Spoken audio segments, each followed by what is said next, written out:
italienne qui non seulement est agréable au palais, mais aussi beaucoup moins onéreuse que l'on pourrait le penser. Nous verrons comment réaliser de la pâtisserie sans œufs. C'est parti, à vos fourneaux. Le fond de tarte, je ne sais pas si vous faites des plaisirs, voilà. Donc on va essayer de faire une avec de l'huile d'olive, avec du beurre végétal. Et par-dessus on fera comme un peu en descend. D'accord. On a la coupe de banane et du coup on fera en fait des confitures, soit pour tout seulement, et puis soit pour banane, et avec un peu on va faire sur une base commune, voilà, un gâteau, et après on va dupliquer les deux. Dans toute préparation, je mets toujours. Madeleine. Sinon ça brûle pas, mais peut-être qu'il faut des vérifier. Que soit, mais en fait c'est la même quantité de tout. La seule chose que je mets en moins, moi, c'est le sucre. Je réduis de moitié le sucre en fait systématiquement. D'accord. Et vous allez voir que c'est quand même sucré. En plus, si c'est là, parce qu'on peut faire le gâteau, la confiture, rien. Moi, donc on va partir sur. Donc on a dit moitié moins de sucre. On va faire ça comme il y a. Ici les mini. Elles sont sur la dernière. Merci. Cannelle et muscade. Allez, hop.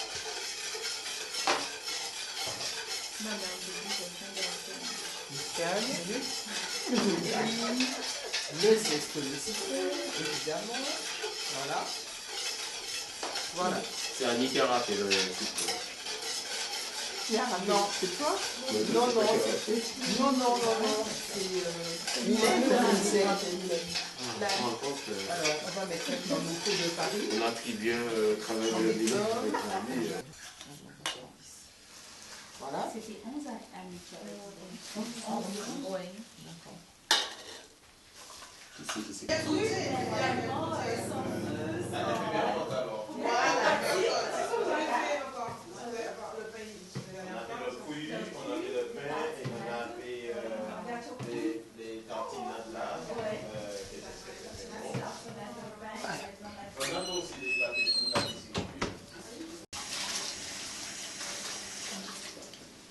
Comment ça fait des petits disques? Non, après ça s'étale. Oui, après ça s'étale. Ok, d'accord. Parce que ça va quand même gonfler un peu. On a dit c'est de vraiment faire tout le contour. Et après. Une grande quoi. Qui termine par le sang. On va voir comment tu vas faire. On va chercher quand même. Je travaille ici, tu vois. Des fois, tu ne te rends pas compte. Tu travailles où? Je travaille là. À Idélia? Non, je ne savais pas. Non, c'est pas bon. Je veux essayer Idélia. Que quelqu'un soit Mets ta poche debout. En fait, j'étais mal placée, donc. Mais quand c'est debout, c'est plus simple. On a du mal. C'est là qu'il faut appuyer. Je fais ce que tu as fait. Presque. Non? Presque? Ouais, presque. Donc, tu vois, c'est resté.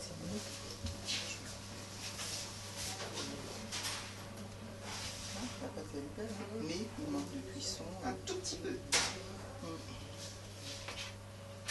Il manque un tout petit peu de cuisson. Bonjour, alors Olga, tu vas nous dire ce que tu as préparé aujourd'hui. Alors aujourd'hui, on a fait des gâteaux simplement sans œufs. Alors des mousses au chocolat, aussi des gâteaux avec de la noix de coco. Et tout ça, on n'a pas rajouté d'œufs et c'était très enrichissant d'apprendre à cuisiner correctement avec énormément de saveurs. Et je peux vous dire que c'est très bon sans les œufs. Et niveau tarif, est-ce que c'est un coût plus élevé? Certaines personnes disent que c'est un coût plus élevé. Eh bien non, parce que la semaine dernière, Delia nous a montré qu'on peut acheter pas mal de choses et avec la marque du fournisseur, et qui soit de Alors il y a Biocop, il y a aussi Auchan qui fait sa marque. De plus en plus et que c'est vraiment pas cher. Alors le végétarien peut aussi s'en sortir avec pas beaucoup de sous.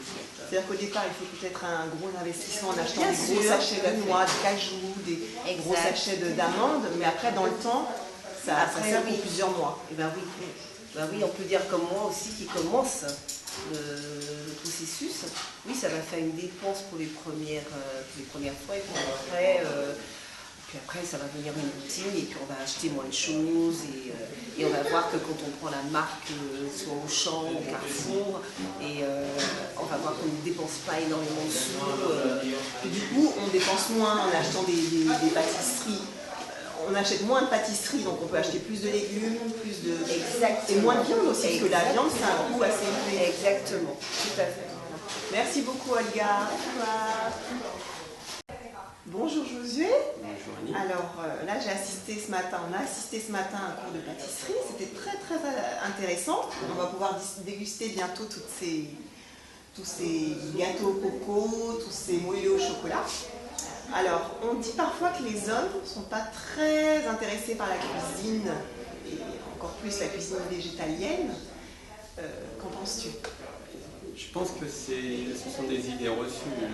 La cuisine est ouverte à tous. Quand on regarde bien, les grands chefs, ce sont des hommes. Je pense qu'il suffit simplement de vouloir pour pouvoir faire de bonnes choses. Et l'envie de créer, l'envie de faire plaisir en fait, à sa famille fait que naturellement un homme peut se retrouver à la cuisine. D'accord. Pourquoi la cuisine végétalienne particulièrement? Quelle différence avec... c'est tellement facile de prendre des œufs, de prendre du blanc d'œuf, de faire un gâteau. Pourquoi préférer la cuisine végétalienne? Alors, je pense que c'est un cheminement.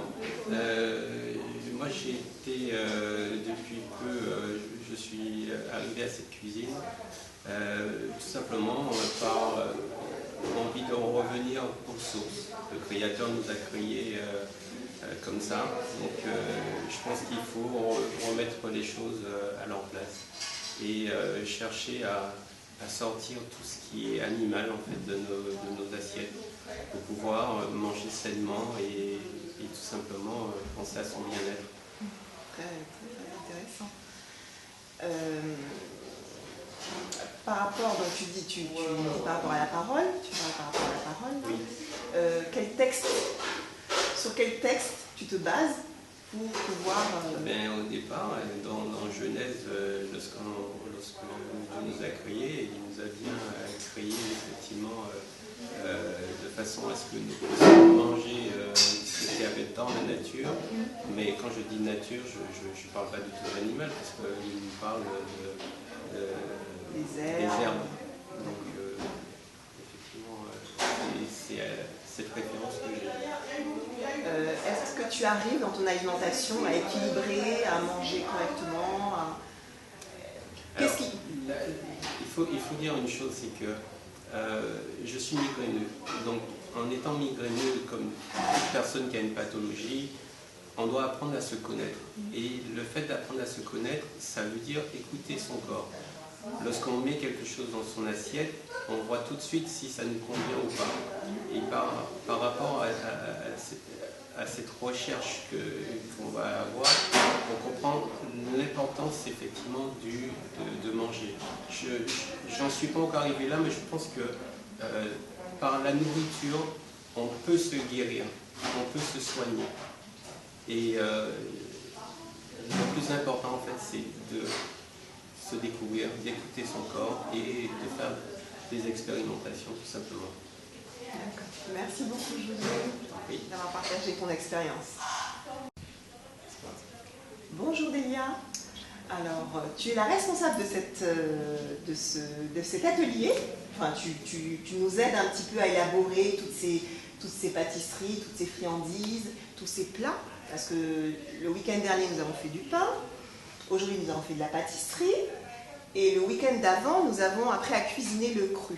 Alors, par exemple, des noix de cajou, faire des tartinades, mélanger du piment végétarien qui vient des Antilles. Enfin, c'était très goûteux, c'était très, très agréable. pourquoi avoir fait ce choix de cuisine végétalienne alors que d'autres traiteurs utilisent de la viande, utilisent du poisson, utilisent des œufs, c'est tellement plus facile. Pourquoi avoir fait ce choix? Ce choix, en fait, il découle de changements de vie, pas seulement d'alimentation, mais global, en fait, de rentrer dans le plan qui est de se nourrir mieux, mais d'avoir une vie plus saine, un équilibre, en fait, par le sport, par la méditation, par le contact avec la nature, en fait, donc de cultiver les légumes que je consomme. Donc c'est vrai que le fait d'aller au jardin, ben, c'est bien, on retourne vraiment aux sources. Et pour moi, c'était juste une évidence à travers ce métier de transmettre cette nourriture saine qui m'a guéri en plus et qui a aussi soigné les enfants de l'asthme, des allergies. Et à un moment donné, j'étais presque invalide, j'étais déjà à moitié en fait. Et du coup, changer radicalement mon alimentation m'a permis de retrouver une vitalité, une énergie, de ne plus être malade. Donc c'est vraiment dans cette optique que j'ai envie simplement de transmettre aux gens qu'on peut se soigner par l'alimentation et que ce n'est pas une fatalité d'être malade. Voilà, c'est un petit peu ça. Tu m'as parlé de méditation tout à l'heure. Est-ce que tu fais de la méditation, tu fais du yoga, tu fais... Non, quel type de méditation? Je suis chrétienne, donc je crois en Dieu. Après, chacun croit en ce qu'il veut, en différentes choses, mais je crois en Dieu. Et du coup, par rapport dans la Bible, hein, ce que Dieu nous dit par rapport à l'alimentation qu'il avait donnée dans le jardin d'Éden à Adam et Ève, c'était principalement de manger les fruits, les légumes, les céréales, en fait, tout ce qui était dans le jardin. Et c'est vrai qu'à l'époque, ben, forcément, ils ne cuisinaient pas. Donc c'est vrai que pour moi, manger en grande partie cru, c'est aussi manger du vivant. Voilà, parce que la cuisson dénature, on a une déperdition de vitamines, de minéraux par la cuisson, donc manger principalement cru en grande partie, mais aussi avec beaucoup moins de sucre, pas de produits excitants comme le café, comme le thé, en fait, voilà. C'est vraiment une hygiène globale de vie et c'est vrai que c'est pour moi une expérience de foi que j'ai fait avec Dieu. J'ai changé radicalement de métier parce que c'était pas mon métier premier. Et du coup, j'avais demandé à Dieu de m'aider à avoir un métier, de me conduire sur un métier qui me permettrait de témoigner. Et il m'a conduit vers ce métier, donc c'était juste une évidence de cuisiner végétalien avec vraiment les aliments que Dieu nous a donnés en fait et qui nous permettent d'être en bonne santé. Voilà, un petit peu ça.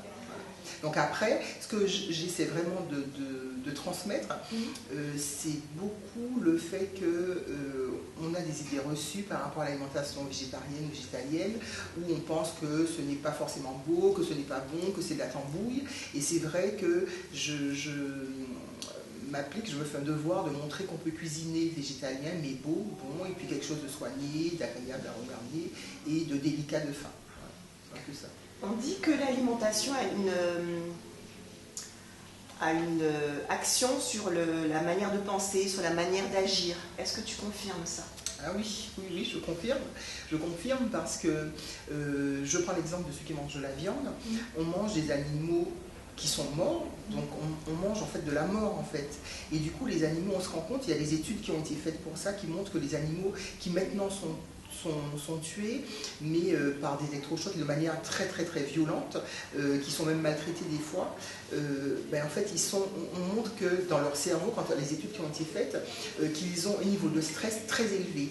Et que du coup ça raidit la viande parce qu'ils sont contractés et cette viande là on la retrouve dans l'assiette et les gens ne se rendent pas compte qu'ils ingèrent en fait tout le stress que l'animal a pu avoir. Et non seulement ça, mais aussi tous les antibiotiques et les traitements qui ont été administrés aux animaux, parce que maintenant, tous les animaux sont traités. Donc du coup, on se retrouve avec des médicaments dans le corps. Et c'est d'ailleurs pour cela que les enfants, principalement aujourd'hui, ont développé une résistance aux antibiotiques. Voilà. Donc du coup, forcément, on se retrouve avec des enfants plus hyperactifs, parce qu'ils sont plus hyperactifs, avec des gens qui ont beaucoup plus de stress, plus d'angoisse, plus de dépression, mais tout ça est lié directement en fait à la consommation de viande. Et voilà, on se rend compte que les animaux qui ont été élevés en plein air n'ont pas le même impact quand les gens les mangent que ceux qui ont été élevés en batterie. Voilà. Malheureusement, ce n'est pas la plus grande proportion. D'accord, très bien. Qu'est-ce que tu voudrais laisser faire passer comme message à ceux qui nous regardent? Ce que je voudrais faire passer comme message, simplement, quelque chose de très simple, hein, c'est que nous pouvons nous alimenter. Aujourd'hui, nous sommes dans l'industrie alimentaire avec beaucoup de produits industriels, des plats préparés, que des plats cuisinés, des produits dénaturés, des conserves, des surgelés, enfin voilà.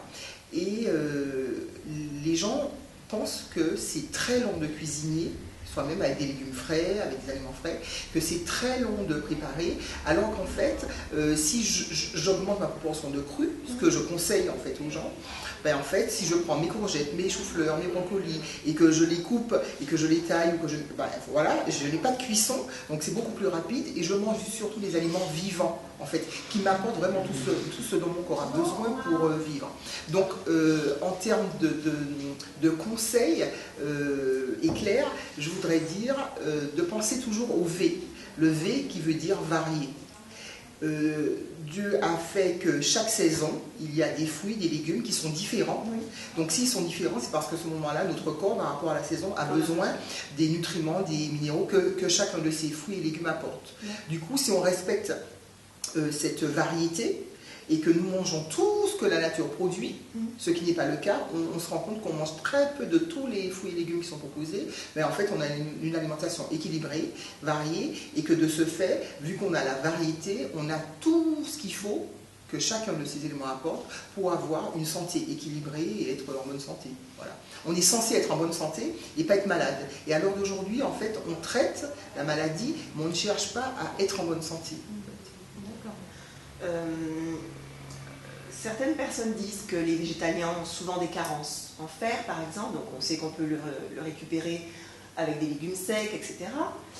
D'autres personnes disent qu'on peut être carencé en vitamine B12, donc on est obligé de prendre des comprimés contenant de la vitamine B12. Est-ce qu'on peut trouver dans l'alimentation de la vitamine B12 ?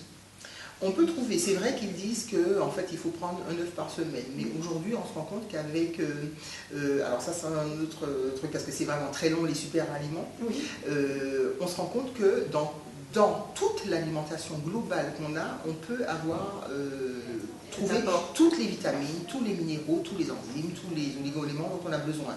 Simplement, il faut changer son approche alimentaire, ne plus voir son assiette avec mon steak, mes pâtes, très souvent c'est ça, les gens font un peu de légumes verts, mais très souvent c'est ça.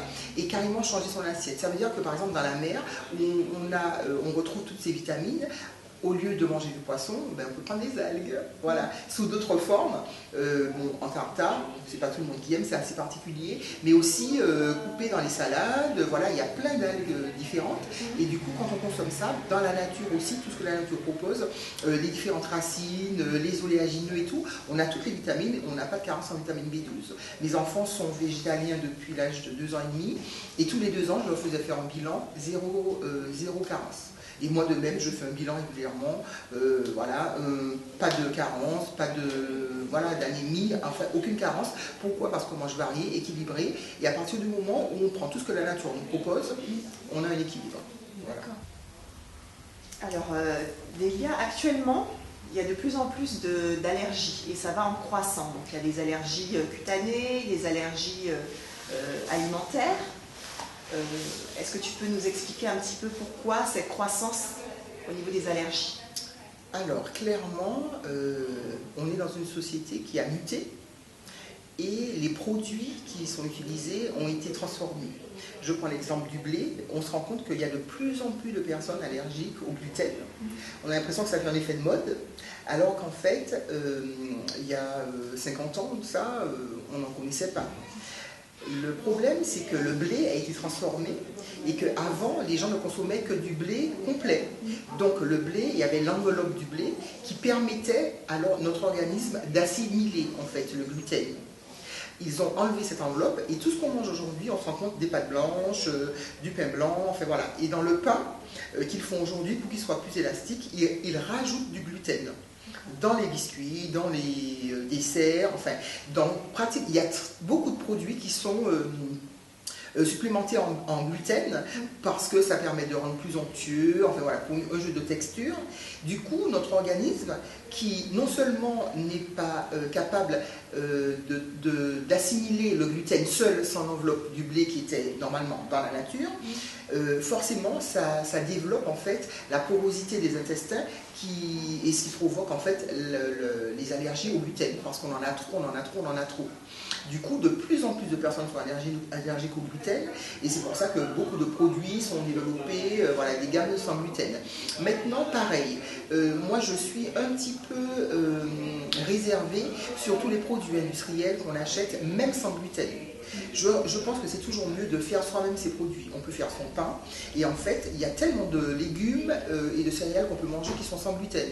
Donc après, il y a des gens qui développent assez aussi l'industrie voilà, alimentaire, les gâteaux sans gluten, les baguettes, enfin bref, toute une gamme de sans gluten.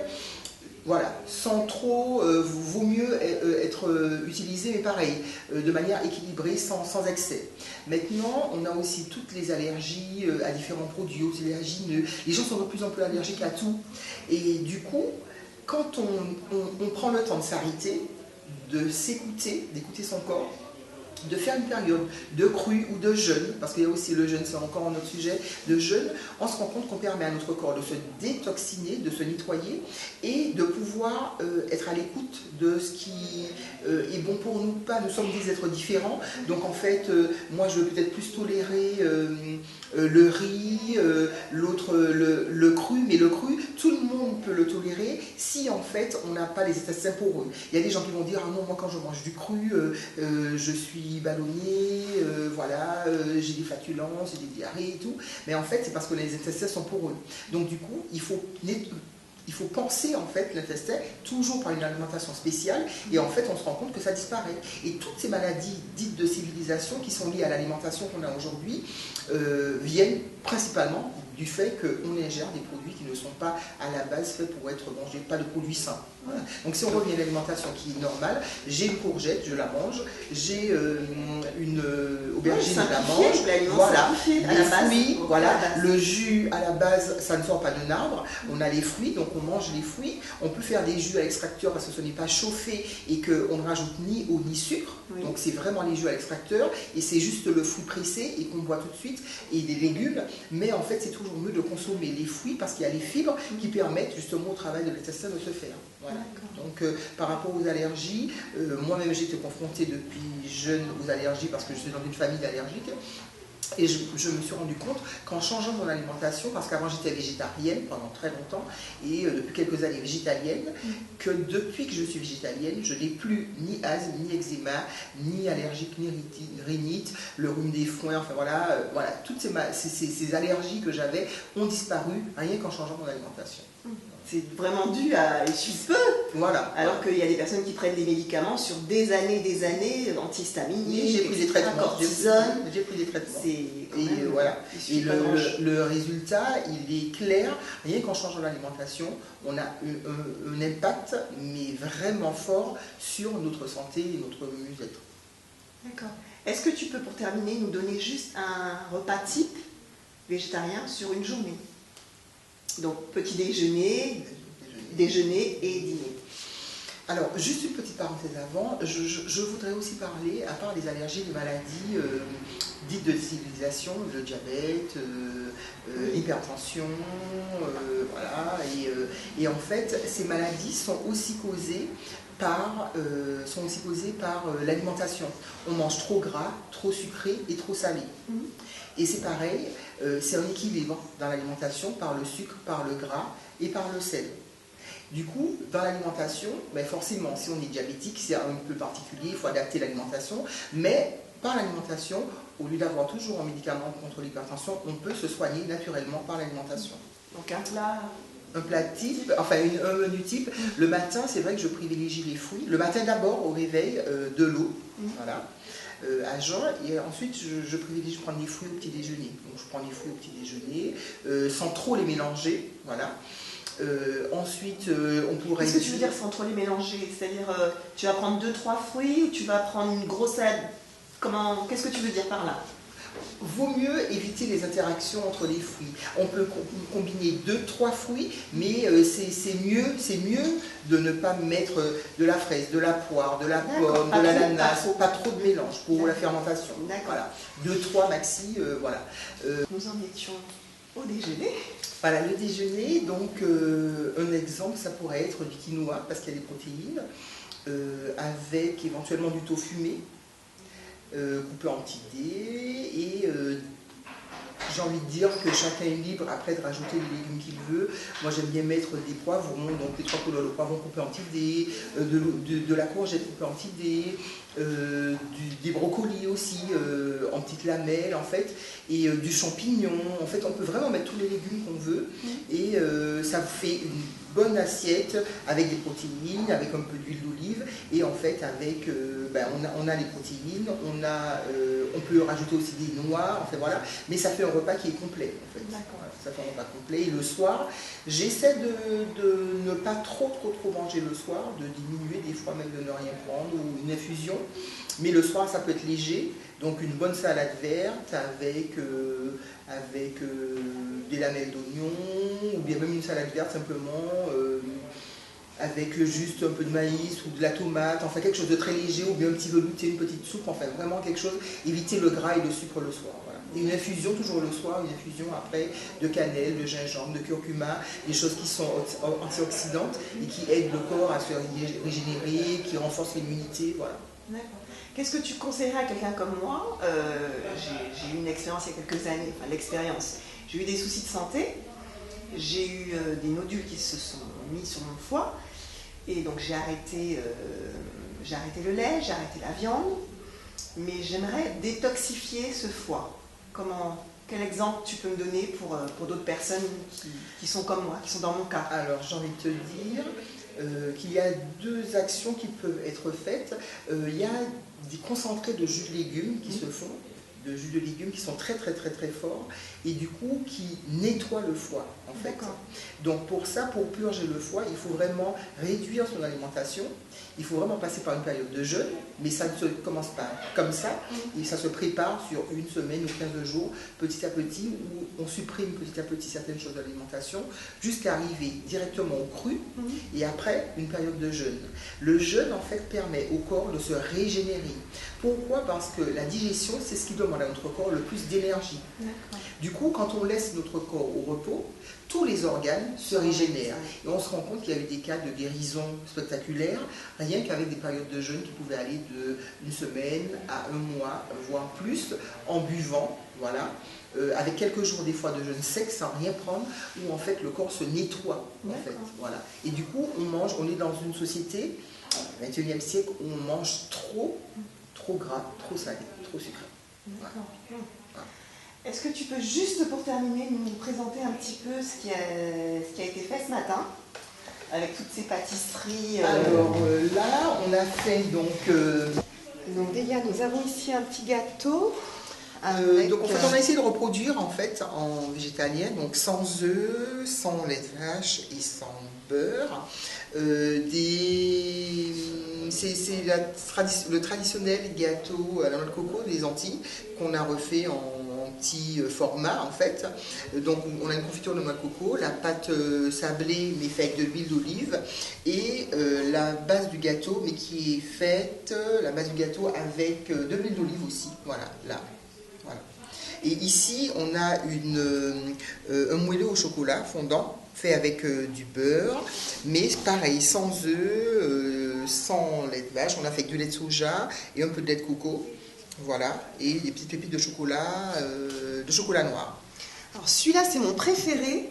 Ah, la mousse au chocolat. Ah, là, je suis épatée. Alors la mousse au chocolat, c'est bien parce que dans le dessert, on a les protéines. C'est fait avec du jus de pois chiche qui remplace le blanc d'œuf pour monter en fait en neige. Voilà. Et ça donne, voilà, et c'est juste du chocolat, donc sans sucre ajouté, voilà. D'accord. Et là, donc, nous avons... Là, on a un Mont Blanc. Donc, malheureusement, il n'a pas encore tout à fait bien pris parce que ça doit rester au moins 5 € frais. Mais on a fait donc une crème au lait de coco et une génoise, pareil, qui est faite sans œufs et sans beurre. Voilà. D'accord.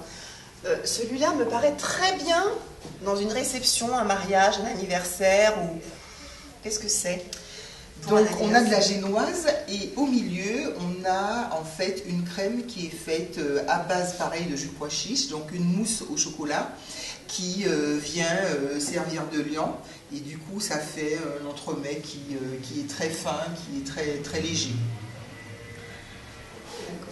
Merci beaucoup.